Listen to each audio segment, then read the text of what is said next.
Convidando aqui pro Romero. Minha história parecia ter chegado ao fim. A sua graça me alcançou. E quando tudo parecia estar perdido, E queremos aproveitar para dar boas-vindas ao e quando a minha história parecia ter chegado ao fim, a sua graça me alcançou. E quando tudo parecia estar perdido, E muitos outros já foram batizados aqui. Diferente do ano passado, esse ano tem um volume d'água maior. Mas o Deus continua sendo o mesmo. Está aqui presente para proporcionar muita alegria para a igreja.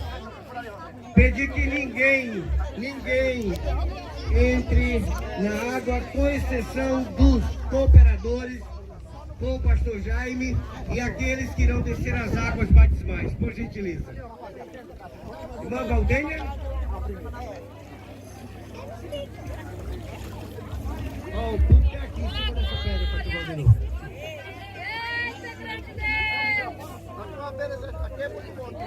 Glória a Deus! 447. Nascer de novo.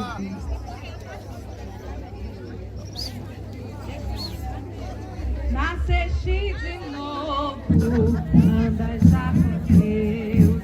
Pertences ao povo que vai para o céu. Tens a lei escrita no teu coração. Em ti já habita plena salvação. Se o caminho é estreito, a porta é também. Tudo está feito, não demores, vem.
Estaremos ouvir com a orquestra o mais um hino de Romero. E em seguida estaremos ouvindo a palavra de Deus nesse momento muito sublime para a igreja. Glória a Deus. O pastor Jaime já está começando a fazer os procedimentos com a presença do evangelista Hamilton, evangelista Francisco Santos, presbítero Daniel. E essa é uma manhã de muita alegria para os jovens. Em seguida, a orquestra, o pastor Rufino, estará entregando a palavra de Deus nessa manhã. Deus.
Glória a Deus, a presença de Cristo aqui nesta manhã, para salvar, para curar, para batizar com o Espírito Santo.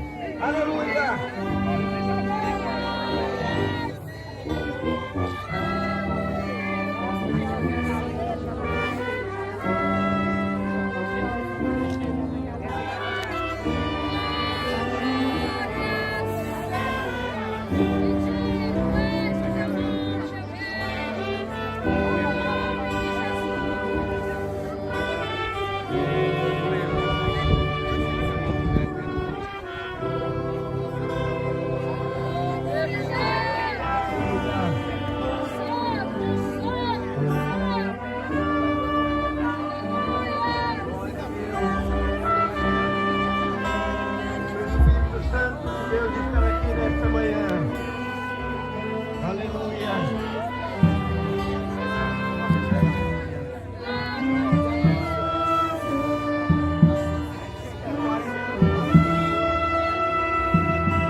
Aleluia. Quanto isso, glorifiquemos ao Senhor, louvemos a Ele. Saudar todos com a paz do Senhor Jesus, amém? Amados e queridos irmãos, eu quero confessar que estou muito feliz nesta noite, nesta manhã. Meu coração transborda de alegria, sinto-me maravilhado ao contemplar esta grande multidão aqui, à beira desta água, para cumprir com a ordenança a qual ordenou Jesus Cristo para o batismo. E oportunidade de agradecer ao pastor Jaime pela confiança, ao evangelista Eudes pela confiança, de nos confiarem a oportunidade, o privilégio de trazer a palavra do Senhor nessa manhã. Quero pedir a atenção de todos para que você possa entender a palavra do Senhor. E quero deixar um versículo, quero ler um versículo por base, para tomar base das palavras e pregar nessa manhã aqui, que está no livro de Atos dos Apóstolos, no capítulo de número 3 e versículo de número 19, quando a palavra diz assim: arrependei-vos, pois, e convertei-vos, para que sejam apagados os vossos pecados e venham assim os tempos sérios pela presença do Senhor. Amados e queridos, já estamos aqui na realização de um batismo nas águas. Sabemos que é uma ordenança de Jesus Cristo, quando Ele mesmo deu o exemplo, batizando, se deixando pelo Batista lá no Rio Jordão. E Ele ordenou aos discípulos ou aos seus apóstolos que batizassem. Evangelho de São Mateus, capítulo 28, verso 19, ele diz assim: ide, ensinai todas as nações, batizando-as em nome do Pai, do Filho e do Espírito Santo. Mas ele não só ordenou os apóstolos para que batizassem, mas ele ordenou também aos candidatos a que fossem batizados. O Espírito Santo inspirando a Pedro, e quando ele fazia um discurso, aí nós encontramos isso no livro de Atos, capítulo 2, o verso de número 38, quando ele disse assim: arrependei-vos, pois, e cada um de vós seja batizado em nome de Jesus Cristo para o perdão dos pecados, e recebeis o dom do Espírito Santo. Esta ordenança, para que possa ser realizada ou ministrada na vida do candidato, se faz necessário que ele se converta, ele se arrependa e se converta. É o que fizeram todos esses que estão vestidos de brancos aqui, que descerão as águas batismais logo mais. E esta conversão eu gostaria de enfatizar aqui a conversão, para que possamos entender, realmente é uma coisa que acontece partindo do nosso interior, mas para que possamos entender perfeitamente esse processo. A palavra conversão, ela literalmente significa virar-se para a direção oposta, ou seja, fazer um 180 graus, virando para a direção oposta, voltando na direção oposta. Por que o homem precisa fazer isso? Porque o homem, ao pecar, irmão, ele perdeu a direção. A palavra pecar, ela no original significa errar o alvo. Quando o homem pecou, ele errou o alvo, ele perdeu a visão e a direção da justiça de Deus, e ele começou a andar ao contrário da vontade de Deus, da justiça de Deus, e caminhar em direção à condenação eterna. E por isso se faz necessário ele se converter, ou seja, ele se arrepender, ele se voltar para Deus, dando as costas ao eu e ao pecado, e andando na direção de Deus. Todos os homens precisam fazer isso. Isso acontece, irmão, mediante a pregação da palavra de Deus, porque a palavra de Deus, ela é a bússola que norteia a direção certa, a direção da justiça de Deus. E ela não é tão somente a bússola para nortear a direção em que devemos seguir, como também ela é a luz para iluminar nesse mundo de trevas, para que possamos ver a direção correta que devemos andar para agradarmos ao Senhor Jesus, para agradarmos ao Deus nosso Pai, para que possamos ser filho de Deus. O salmista no Salmo 119, verso 105, ele diz assim: lâmpada para os meus pés é a tua palavra e luz para o meu caminho. Salmo 119, verso 130, ele diz: a exposição da tua palavra dá luz e dá entendimento aos simples.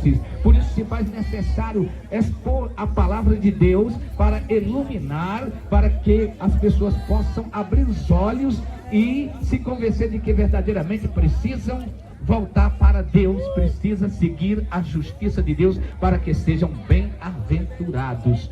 Nessa manhã nós estamos aqui falando para muitas pessoas que já passaram por esse processo, porém outras ainda não, e precisam fazer isso para que possam chegar perto de Deus, para que possam aproximar-se de Deus. Aí vem o arrependimento, e eu começo a ver que a conversão, ela tem pelo menos 3 passos. Ela precisa arrepender, que é o que leva o homem a abandonar o pecado. É quando ele se arrepende e abandonar o pecado, é o primeiro passo. Aí ele precisa da fé, para que ele possa andar na direção de Deus. Somente o arrependimento, como alguém diz: eu me arrependi, eu deixei o pecado, eu deixei as coisas. Isso fala simplesmente numa reforma humana, e que logo mais a pessoa retorna para o mesmo caminho que estava antes. Agora ele precisa se arrepender e ele precisa crer. É o segundo passo, ele precisa ter fé para ele andar na direção de Deus, ele deixar o pecado e andar na direção de Deus. E ele precisa do terceiro passo, a confissão, ele confessar os seus pecados, para que possa ser perdoado. A Bíblia diz: se com a tua boca confessares ao Senhor e teu coração crendo que Deus o ressuscitou dentre os mortos, será salvo. Então precisamos desses 3 passos. Eu observando a Bíblia Sagrada, a palavra de Deus, nos Salmos de número 119, versos 59 e 60, eu posso ali identificar esses 3 passos que, conforme o salmista fala, ele diz assim: observei os meus caminhos e voltei os meus pés para os teus testemunhos, apressei-me e não me detive em observar os teus mandamentos. Quer dizer, ele diz: eu observei os meus passos, eu olhei para o meu caminho, eu vi que o meu caminho, o caminho que eu estava andando não era caminho certo, não era caminho, porque a Bíblia diz que é caminho que ao homem parece direito, mas o fim dele é caminho de morte. Até na dor, do riso terá dor o coração, e o fim da alegria é tristeza. Mas quando observa-se à luz da Bíblia Sagrada, da palavra de Deus, aí veremos que esse caminho não é certo para se andar. Existe um caminho excelente chamado Jesus Cristo, quando ele diz: eu sou o caminho, a verdade e a vida, e ninguém vem ao Pai senão por mim. Esse é o caminho certo, esse é o caminho que deve andar, esse é o caminho que deve tomar. E quando eu entendo que o salmista diz: eu observei os meus passos, os meus caminhos, e voltei os meus pés para os teus testemunhos, ou seja, ele verificou que o caminho que ele estava tomando não era um caminho que levava a Deus. Eu quero advertir você nesta manhã: dá uma olhada, será que o caminho que você está seguindo, por mais perfeito que ele pareça, por mais bom que ele apresente ser, mas dá uma olhada, será que Deus está nele? Será que ele vai levar a Deus? Dá uma olhada nisso aí e verifica direitinho, porque você precisa andar na direção de Deus. Todo homem precisa de Deus, todos precisam seguir o caminho de Deus. Ninguém, como Jesus disse, ninguém vai ao Pai se não for por mim. Então nessa manhã é uma manhã de reflexão, onde você pode refletir na tua alma e ver: será que realmente eu estou no caminho de Deus? Será que esse caminho vai me levar a Deus? Foi assim que o salmista fez. E quando ele viu que o caminho que ele estava levando não estava certo, ele disse: Senhor, eu voltei agora os meus pés para os teus testemunhos, ou seja, eu fiz um 180 graus, eu me converti e voltei para os teus testemunhos. Você vê que ele não diz que voltou para uma religião, mas para os testemunhos. Onde estão os testemunhos de Deus? Estão na sua palavra, aleluia. E ele voltou-se para a palavra de Deus, e ele disse: apressei-me, não me detive em observar os teus mandamentos, apressei-me em voltar para o meu pai. Quando eu olho para a história do filho pródigo, para a parábola do filho pródigo, aquele filho que se distanciou do pai, foi para uma terra longínqua, desperdiçou os bens e começou a viver uma vida dissoluta, uma vida miserável, uma vida sofrida. Mas chegou um ponto que ele começou a observar o seu caminho, ele começou a reconhecer que estava, porque para se arrepender precisa reconhecer que pecou, precisa reconhecer que errou. Isso é o que acontece na vida de muitas pessoas, é que não acontece na vida